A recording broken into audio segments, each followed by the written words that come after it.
Hey, good morning, guys. I got a brand new build series sort of thing for you guys. You know, it seems like it's always morning when I do my recording, which I guess it is. But anyway, in this like mini series kind of thing, I'm going to be showing you how to build a light bar just like this one here.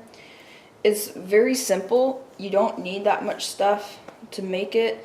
If you just have some basic tools at home, like soldering equipment, pliers, wire strippers, and such things, it's really very inexpensive. I'm going to be showing you how to make this light bar and hook it up and everything in this series. So this is part one. For part one, we're going to be making this little guy. I've already made this piece because I'm making two basically. So what I'm making are little light pods to go in the back rear wheel well of my scaler. So they're going to be tucked under here facing down that way to light up the rocks back here. So this method that I'm going to be showing you is completely expandable. I only have 2 LEDs on mine because it's a light pod. It's tiny. You can do it with 1, you can do it with 5, 10, 20. Here I have 10 on this light bar. And as you are going to see, it is super expandable. You just need to change your resistor value basically.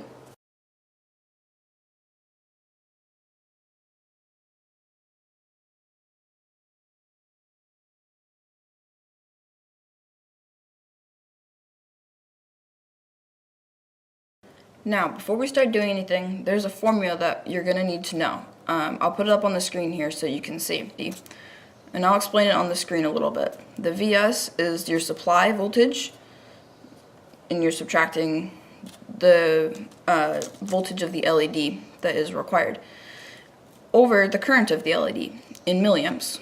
So once you figure that out, mine happened to be that I needed 75 ohms, so I am using two 47 ohm resistors in series. Resistors in series add, keep that in mind. So I'm basically just going to be replicating this little thing that I made here this morning onto this little piece of proto board. I've cut these to my specifications. You can cut your board to however big you need it. Grab out a couple of LEDs here. I'm using white LEDs, and these run at 3.4 volts. Keep in mind, or you can use whatever color you want. Keep in mind that every LED color will have a different voltage. On LEDs, there's one pin that's longer and one that's shorter. The longer pin is the anode. It is the positive lead. The shorter one is the negative or the cathode. You're going to want to pay attention because if you don't hook it up right, your LED will not work. I've got these in here loosely, and the reason I have a vise is because I can gently clamp these in here while I solder them in. Alright, so here are my 4 pins. So what I'm going to do is I'm going to lay this pin down next to the other negative, and then I'm going to solder that. Alright, I forgot to heat up my soldering iron, so I had to pause the video real quick to do that. So as you can see, I've folded down this pin, or this lead, across the other right here. So what I'm going to do is I'm just going to solder them together. That makes it nice and easy, so that you don't have to bother with making jumper wires. You just bend it over and it works like a charm. Solder the other side too, just to make sure that it's nice and solid in there so it doesn't pull out. And then, let's see, we'll probably do the same with the other one. If you're doing a long string of these, what you'll do is you'll just make one long connecting wire, piece of copper wire, real thin or something like that. You'll just put it along, go chunk, chunk, chunk, chunk, chunk, chunk, chunk. Just solder each one along. I'm going to lay the lead down the opposite direction. So now I'm working with the positive leads. I'm going to lay it down across here, like that, crossing over as you can see. Push it down, solder it, but don't clip them yet because we're still going to be using those in a couple minutes. Now we're going to set this aside for now. Zoom you out a little bit. And now I'm going to be working on my little set of resistors that I'm going to need for this. Because when you're working with LEDs, you should have a resistor on there. You can make it work without. People will tell you, yeah, you can do it just fine. Put a resistor on there anyways. It keeps them from burning up. Based on what I'm doing, yours will be different. If you're doing exactly what I'm doing, you will also use two 47 ohm resistors in series. And when you have resistors in series, they simply add. That calculation told me that I needed 75 ohms, and two 47s will give me more resistance. So if you don't have something exact, make it more than the required. That ensures that you will not have too low of a resistance. This is where a vise comes in handy. I'm going to take them, I'm just going to hold them like this, and I'm going to clamp them just upright. I'm going to solder these two leads sticking up together. This will create the series circuit necessary. You can wrap it around a little bit if you like, you can do whatever you need. I'm just going to wrap it around like that. Now we can go ahead and cut both those leads off. We're not going to be needing them. We'll be using the ones on this side. Grab our side cutters here, clip off the leads. I have a little container that I keep all of my cutoffs in because you never know when you're going to need a little jumper wire. Now I'm going to grab a piece of heat shrink, too big, just cut it with my X-Acto, and now we'll just take this, slip it over the resistors, pair them together, and just make sure that it covers just a little bit of the lead sticking out there. You can kind of see the bump. You just need a little bit covering. You don't need that much. You can do this in different methods. You can use a heat gun or whatever. I'm just going to use my soldering iron. Just hold it above there and shrink it on. Alright, now we get this bundle here. Looks really clean. Just trim off the rest of the heat shrink that you don't need.